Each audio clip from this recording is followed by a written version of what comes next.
دل حسینی نظر حسینی ہے، دل حسینی نظر حسینی ہے، میرا خون جگر حسینی ہے۔ سچ تو یہ ہے کہ ہم حسینی کا در حسینی ہے، گھر حسینی ہے، اور بے بسی پاس آ نہیں سکتی، مفلسی سر اٹھا نہیں سکتی۔ جس نے پکڑا حسین کا دامن، اس کو دنیا مٹا نہیں سکتی۔ حضرات محترم، اللہ تبارک و تعالی قرآن مقدسہ میں ارشاد فرماتا ہے، قُل لَا أَسْأَلُكُمْ عَلَيْهِ أَجْرًا إِلَّا الْمَوَدَّةَ فِي الْقُرْبَى۔ اپنے محبوب صلی اللہ علیہ وسلم سے اللہ تبارک و تعالی نے ارشاد فرمایا کہ محبوب اپنے امتیوں سے کہہ دو، فرما دو کہ اے میرے امتیوں، میں نے دین اسلام کو تم تک پہنچایا، اللہ تبارک و تعالیٰ کی وحدانیت کے بارے میں تم کو بتایا، تمام طرح کی دنیا کے خرافات سے، شرک و بدعات سے تم کو بچایا، لیکن اس کے بدلے میں مجھے کچھ نہیں چاہیے۔ الا المودۃ فی القربہ، میرے اہل بیت سے محبت رکھو۔ یعنی نبی کریم صلی اللہ علیہ وسلم نے کسی چیز کے لیے کسی طرح کی کوئی اجرت نہیں مانگی، نہ کسی چیز کے لیے کچھ چاہا، بلکہ اگر کچھ چاہا تو انہوں نے اپنے اہل بیت سے محبت کرنے کے لیے اپنے امتیوں سے کہا کہ اگر جو حسین سے بغض رکھے وہ مجھ سے بغض رکھتا ہے، جو حسین سے محبت رکھے وہ مجھ سے محبت رکھتا ہے۔ تو بتائیے، جس کے دل میں حسین کے لیے بغض ہو، عداوت ہو، تو نبی کریم صلی اللہ علیہ وسلم کے فرمان کے مطابق نبی کریم صلی اللہ علیہ وسلم کے لیے بھی ان کے دل میں عداوت اور بغض ہے۔ اور جب نبی کریم صلی اللہ علیہ وسلم کے لیے جس کے دل میں عداوت اور بغض ہو، کیا وہ مومن ہو سکتا ہے؟ ہرگز نہیں ہو سکتا ہے۔ لہٰذا اہل بیت سے محبت کرنا مومنوں کا اسلامی فریضہ ہے، دینی فریضہ ہے۔ اور محبت کس انداز میں کریں؟ یہ محرم الحرام کا مہینہ چل رہا ہے، تو محبت کا تقاضا یہ ہے کہ جس سے ہم محبت کرتے ہیں اس کو ظاہر بھی کریں۔ تو ہم اپنے محبت کا اظہار کس انداز میں کریں اس بابرکت مہینے میں؟ تو اس کے کچھ طریقے ہیں۔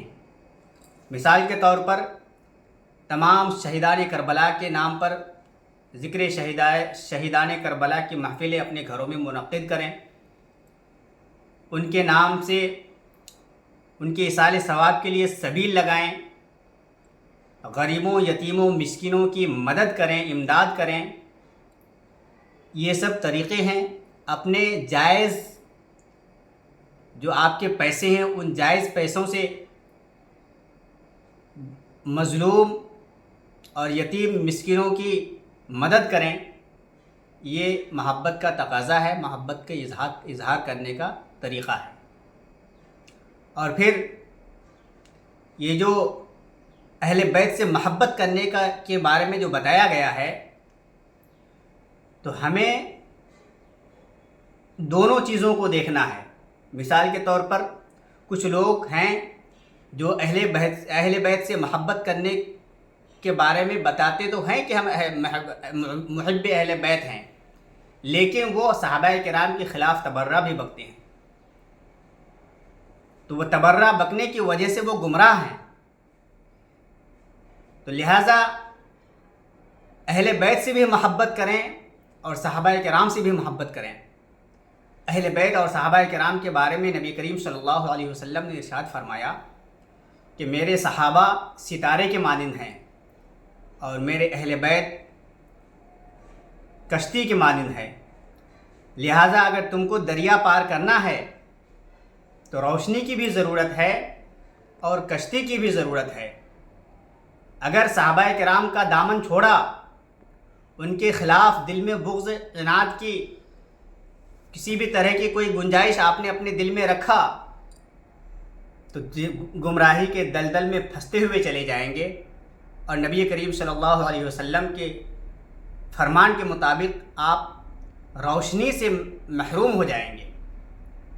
لہٰذا اگر کشتی کو پار کرنا ہے تو روشنی کی بھی ضرورت ہے، تو اہل بیت سے بھی محبت رکھیں اور صحابہ کرام سے بھی محبت رکھیں۔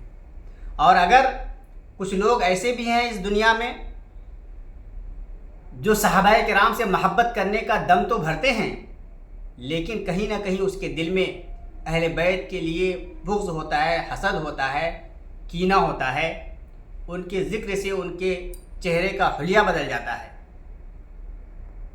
تو صحابہ کرام سے محبت کرنے کا مطلب یہ نہیں ہے کہ آپ اہل بیت سے محبت نہ کریں، بلکہ اگر اہل بیت سے محبت نہیں کریں گے تو وہ نبی کریم صلی اللہ علیہ وسلم کے فرمان کے مطابق آپ کو اگر دریا پار کرنا ہے تو وہ کشتی اہل بیت ہے، وہ کشتی سے بھی آپ محروم ہو جائیں گے، لہٰذا دریا پار نہیں کر سکتے، آپ اپنے منزل مقصود تک نہیں پہنچ سکتے۔ تو ہمیں روشنی کی بھی ضرورت ہے اور کشتی کی بھی ضرورت ہے، لہٰذا صحابہ کرام سے بھی محبت کریں اور اہل بیت اطہار سے بھی محبت کریں۔